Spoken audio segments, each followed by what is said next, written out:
وعجل فرجهم. قال الله سبحانه وتعالى في كتابه الكريم: بسم الله الرحمن الرحيم.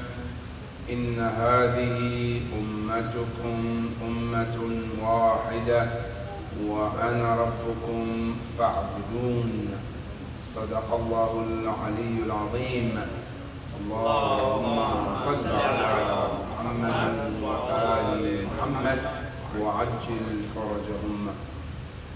Tonight we have a very short speech because there are other programs, and my speech will be divided into two. One part will be shortly about baneen alayhi salam, and also partially about the importance of building communities in the eyes of Islam.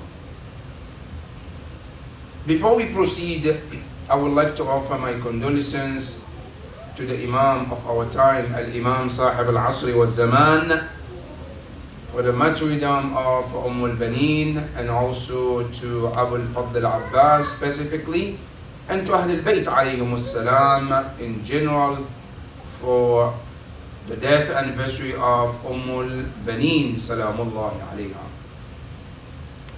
Quickly, as you know, baneen alayha salam was the second wife Imam Ali married after the martyrdom of Zahra salamullahi alayha. And marriage of Imam Ali to baneen was in reference of the advice of Zahra alayha salam. It is mentioned that before Zahra's martyrdom, she was the one who suggested to Imam Ali to marry someone after her martyrdom. And there are many reasons behind it. So Imam Ali alayhi salam, in following the advice of Zahra salamullahi alayha, after the martyrdom of Zahra, he reached out to his brother called Aqil, who was known as one of the best genealogy among the Arabs back in those days. And he asked him, Ya Aqil, ib'ath li imra'atan waladatha al-fuhul min fuhul al-haram لتلد لي غلاما ينصر ولدي الحسين في يوم عاشوراء. This sentence of Imam Ali, there are so many things we can discuss about it. One of them is about marriage. There are some misconceptions among many of us whether marriage is something which happens by choice or by fate. In other words, some people believe that whoever you marry is Allah's choice in heaven. If it's bad, Allah chooses it for you. If it's good, it's a choice of Allah. And some people believe, no, a marriage is your choice. It has nothing to do with Allah. It's you who chooses who to be your wife, and you who chooses who not to be your wife. But you can see, many people, especially when the marriage didn't work, you hear in Kismat Digin, which means this is our fate. It was meant to be like that. But from the saying of Imam Ali alayhi salam, it doesn't mean like that. It actually teaches us that marriage is a choice. How do we know that? Look at the sentence of Imam Ali. He says, Ib'ath li, meaning search and look out for me someone. Searching, there's a choice there. Now if it's something that is fate, you just have to wait when Allah subhanahu wa ta'ala does his own thing. For example, no one chooses who is your mother or your father. That's the fate. Nobody chooses who will be your brother or your sister. But that's a choice of Allah. But a spouse is a choice.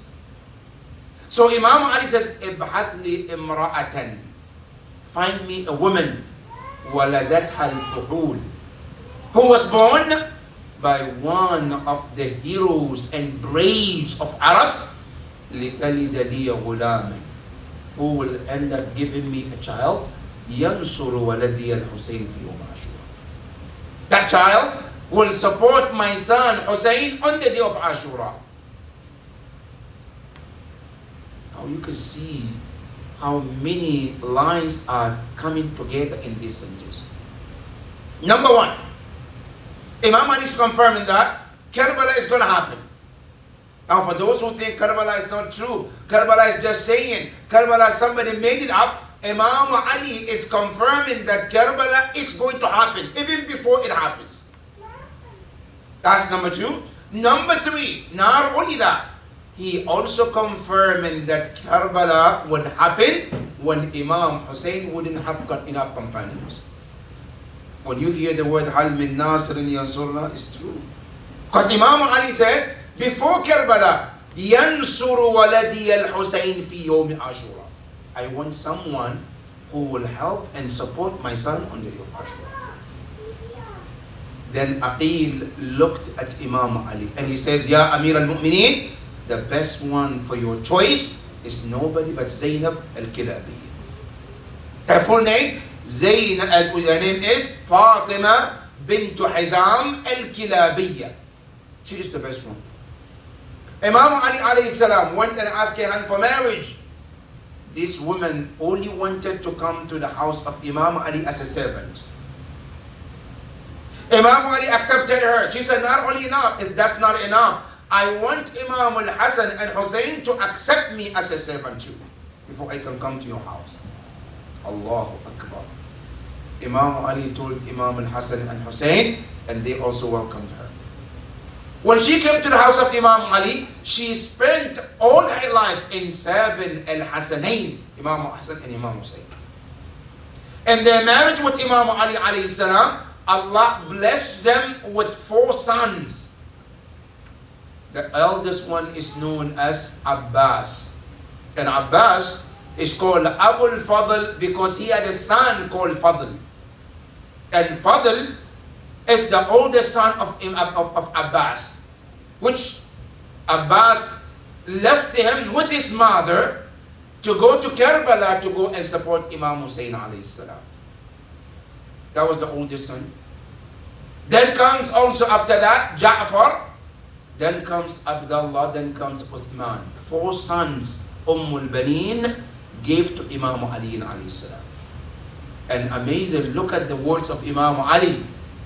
The dua of Imam Ali happened that all of the 4 of baneen's children, they all served Imam Hussein on the day of Ashura. They all were martyred on the day of Ashura. And this woman, baneen, she never cared for losing her own children. She only cared for her own Imam al-Hussein alayhi salam. And she cried the day the news came to Medina, when the people of Medina were told that Imam Hussein was killed. She didn't cry for Abbas, she didn't cry for Ja'far, she didn't cry for Abdullah, she didn't cry for Uthman. She cried only for Imam Hussein alayhi salam. And after that, every morning she will go to Baqiyah and she will make the graves and she will cry, not for her own children, she will cry for Imam Hussein alayhi salam.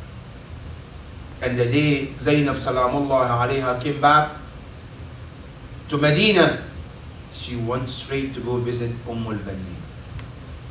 One of the narrations say when baneen saw her, the first thing baneen saw her was crying. And Zainab said, don't cry. I know you have lost Abbas, you lost Ja'far, you lost all your sons. Then baneen says to Zainab, I didn't lose Abbas, I didn't lose I didn't lose any of my son. I rather lost whom? Al-Husayn alayhi salam. And her sons are very important, especially Abu al-Fadl al-Abbas. It is mentioned that on the day of Al-Qiyamah, when Rasulullah asked for judgment, Al-Hisab and Kitab, the first thing Zahra will come in Ard al-Mahshar to say, Ya Allah, I want a judgment between me and some people. Then the question will come from angels. Ya Zahra, who would you like the judgment to be between you and them? Then she will take out the two arms of Abbas. And she says, Allahumma ahkum bayni wa bayna man qata'a hadayn. I want judgment between me and those who cut this. She didn't ask for Imam Hussein alayhi salam. She asked for Abul Fadl Abbas. And umul baneen salamullahi alayha, she was known as Babul Hawa'ij.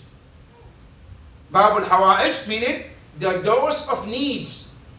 And you know, according to the hadith of Ahlul Bayt alayhi salam, we have 4 Ahlul Bayt are known as Babul Hawa'ij. That every time you ask Allah through them, your haja is granted. One of them is umul baneen salamullahi alayha. Anytime you ask Allah, Allahumma bihaqqi umul baneen, you will see one or any of your needs will be granted. And inshallah tonight, I'm going to share with you one of the asrar of Ahlul Bayt alayhim salam, which was mentioned from Ahlul Bayt alayhim salam in regarding to this great woman. She is one of the Babul Hawa'ij. The second Babul Hawa'ij is her son, Abul Fadl too. He too is known as Babul Hawa'ij. Nobody ever asked Allah through him and came back empty-handed. That is number 2. Number 3, one of the ones that is known also Babul Hawa'ij is Imam Musa al-Kadhim alayhi salam. It's also known Babul Hawa'ij. And the 4th one is known as Ali al-Asghar, the son of Imam Hussein alayhi salam. Whenever anybody asks Allah through these individuals, you never come empty-handed. Peace be upon her on the day she died, and peace be upon her on the day she will be resurrected, and peace be upon her on the day of Qiyamah. May Allah subhanahu wa ta'ala grant all of us the shafa'ah of this great woman, Ummul Baneen, and may Allah subhanahu wa ta'ala unite us under the umbrella of Ummul Baneen, insha'Allah. Bin Nabi wa Ali Muhammad, sallu ala Muhammadin wa Ali Muhammad. Allahumma salli ala Muhammad wa Ali Muhammad. The second part of our topic for tonight is about the importance of community. What is it called community in Islam? According to the Quran, Allah subhanahu wa ta'ala, the ayah we started called, Inna hadihi ummatukum.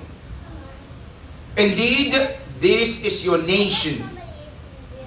In Arabic, the word ummah is used when people happen to live together at the same time, or they have something in common at the same time, or they have a religion together at the same time, or they have one religion. It's called ummah. And we are called Ummatu Muhammad, which means the nation of Prophet Muhammad. And this nation started from where? From one person. Our leader is Rasulullah. This Rasulullah, when he came to Mecca after he was born, there was nothing called community. People were living based on whoever strong takes care of themselves, and the weaker one is being taken advantage of. That was the society when the Prophet was born. In other words, if you want to give an idea about the community when the time the Prophet was born, was the community of jungle, where the stronger one attacks the weaker one and takes advantage of the weaker one. That was the situation until the Prophet started his mission. Al-Rasul wanted to build community in Mecca, but the people of Mecca wouldn't let the Prophet to do that. So what Rasulullah did, with all this effort to build the community in Mecca, was not possible until the Prophet migrated to Medina. That was where the Prophet started to build the community. How did he start with building community? By building a place of worship. The first thing Rasulullah did was to build a masjid, which today is called Masjidun Nabawi. The Prophet came to Medina. There are many Muslims who already accepted Islam before the Prophet even came to Medina. But they were living separately. But the Prophet, the moment he got to Medina, the Prophet asked them to build a masjid. And that is where the community started. When they started to build the masjid, everybody came together. They built the masjid. Now look at how the community started.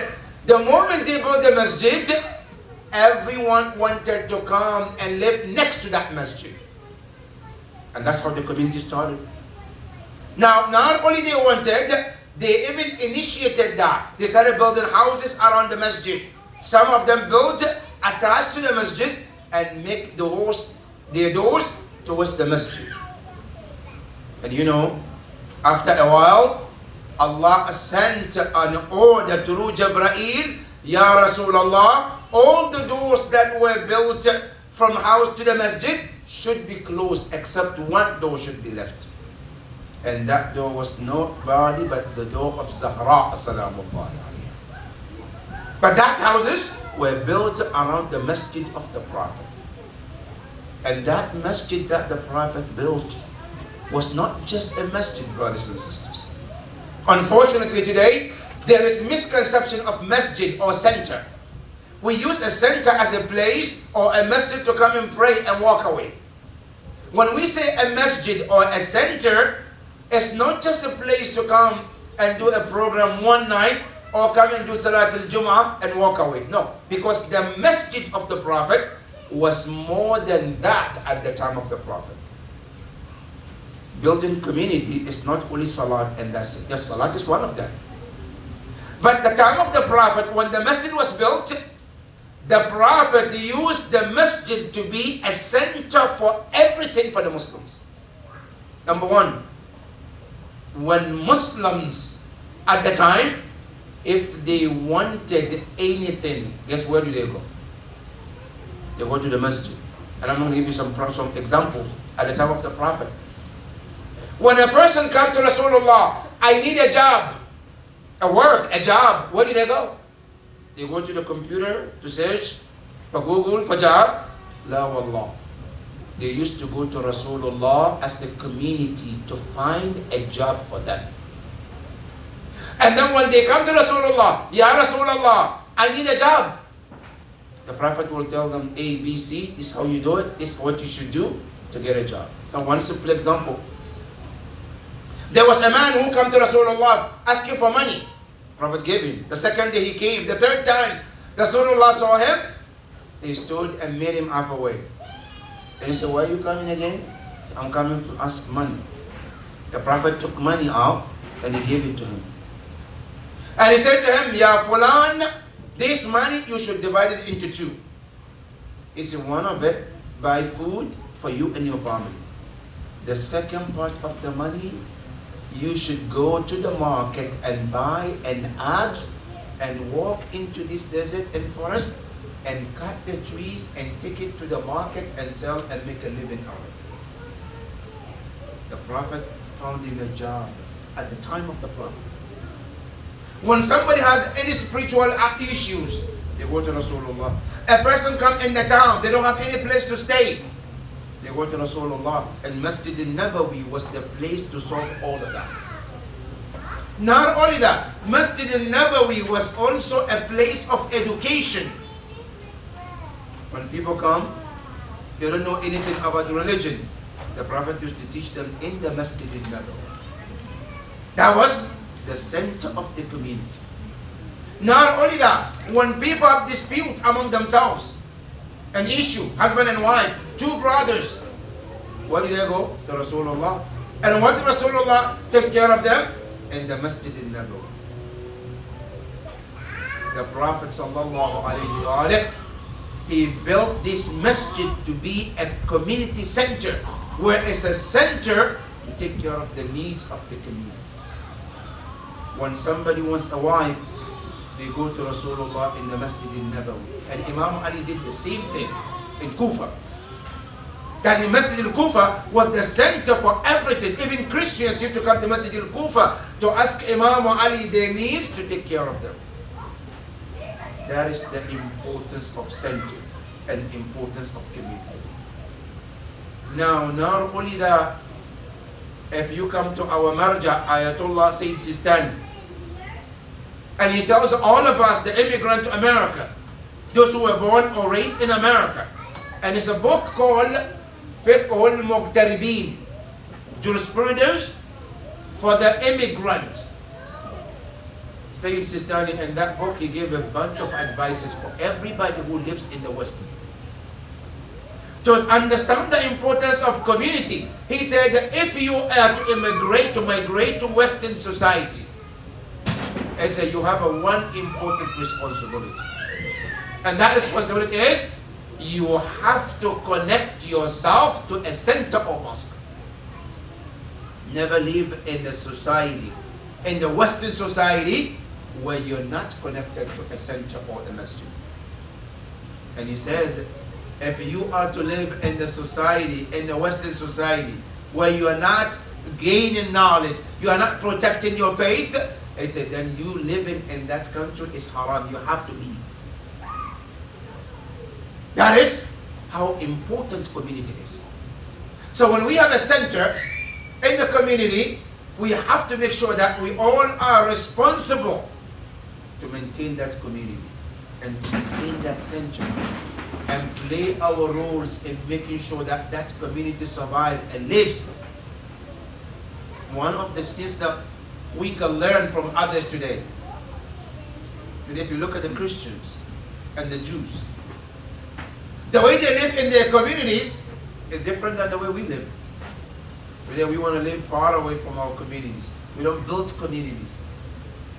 Today if you look, they go to Pennsylvania. Those of us who know Amish, I've been there, I saw them, how they live. They have a community. When you walk in their community, you will sense that, and you will have the sense of community. They have their own houses, they live together, they work together, and they support one another as well. That's the sense of community. Not only that, if you come also to Jews, today in Baltimore here, they have many communities. They live together. They have many stores together. They live as a community. We need to learn from this, my dear brothers and sisters. We need to come together and work together as a team. If not just because of you or me, at least for the sake of our own children and their future. Today our children are facing the worst challenges you can ever imagine. The challenges that I call it jihad today.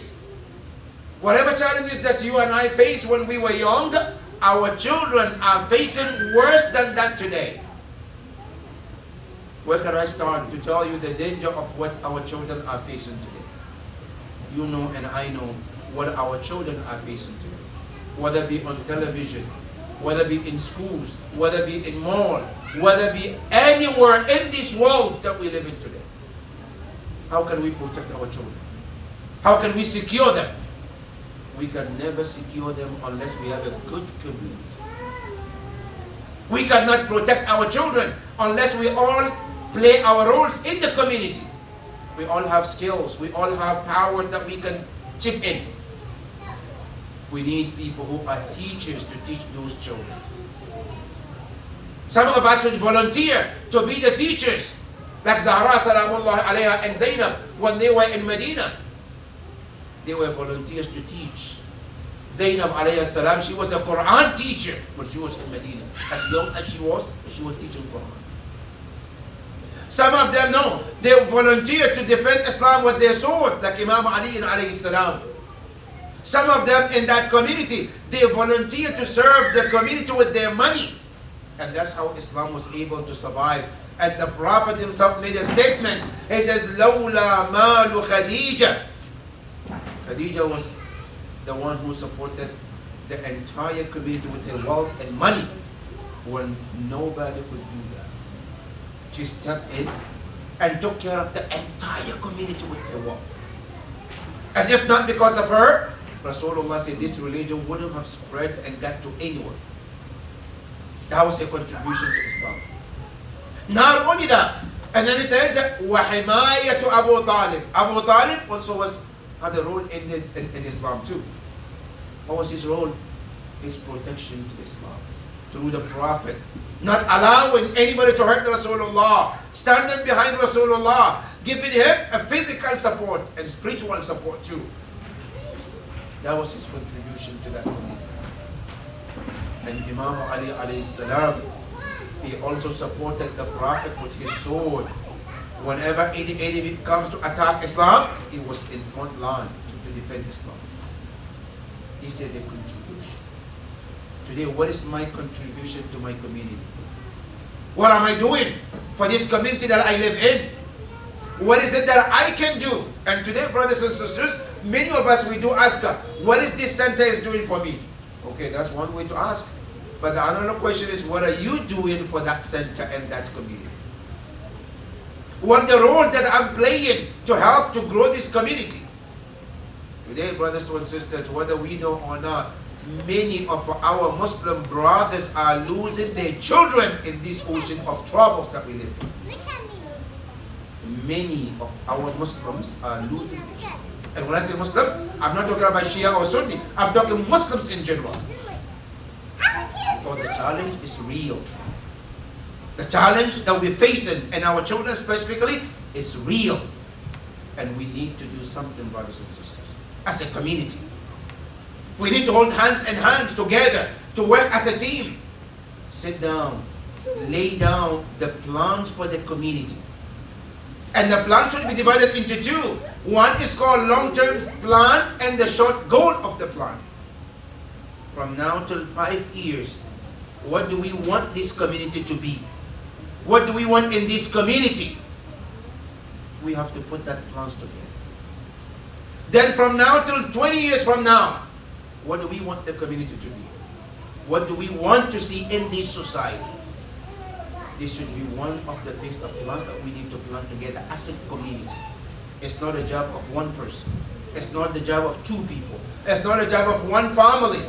It's a job of every one of us. Because remember, Yawmul Qiyamah, Allah will ask every one of us, كُلُّكُمْ رَائِلٌ وَكُلُّكُمْ مَسْئُولٌ عَنْ رَئِيَّتِهِ. Allah said, I will ask all of you, what was the role that you played when you lived in Baltimore community? What did you do to support the community? What did you do to help? What was your role in that community? And we have to answer Allah subhanahu wa ta'ala. The time has come for all of us to come forward and help in any way that we can, and support either with ideas or support with our physical being there, or no, sometimes with my money, sometimes with my volunteering time. You know, a lot of time we think we shouldn't give time to center. I can just give money and walk away. You know, when Imam Ali was in Kufa, he was the leader of the masjid. Imam Ali was the one who opens the masjid.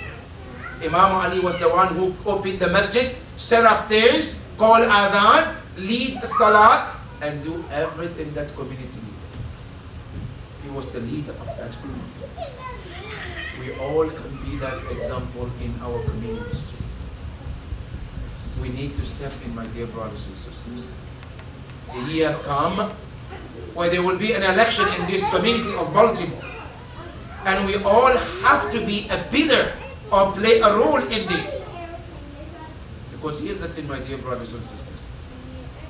It doesn't matter what you do today. What matters is the legacy you leave tomorrow. After we leave this world, what do I leave behind where someone can remind me, can remember me what my contribution in this community? Because remember Rasulullah says in hadith, it says, خَالِدُ النَّاسَ مُخَالَةً. It says, live with people in a way, if you move away, they remember you. If you do die, they remember you and make dua for your contribution. Let us all be part of this to help in any support, gives any support that we can to build our community and build the future of our children so that the children will have a beautiful future. Because remember, brothers and sisters, these children are your investment. Not investment in terms of money, investment in terms of sadaqatul jariyah. If we are able to create a good community, children were raised according to the teaching of Islam. Someday after we die, they will make dua for us. And we get to benefit from that. And if we don't play our role the way we're supposed to, and God forbid, and children were not kept on the path, we all will be answerable in front of Allah subhanahu wa ta'ala. I pray to Allah subhanahu wa ta'ala to help all of us to play our roles in this community to the best of our ability, Ya Rabbal Alameen. I pray to Allah subhanahu wa ta'ala to support us to do the best that we can for these children, these innocent children, Ya Rabbal Alameen. Ya Allah, I ask you to help us to do the best we can to save and help these children, Ya Rabbal Alameen. بالنبي وآل محمد صلوا على محمد وآل محمد.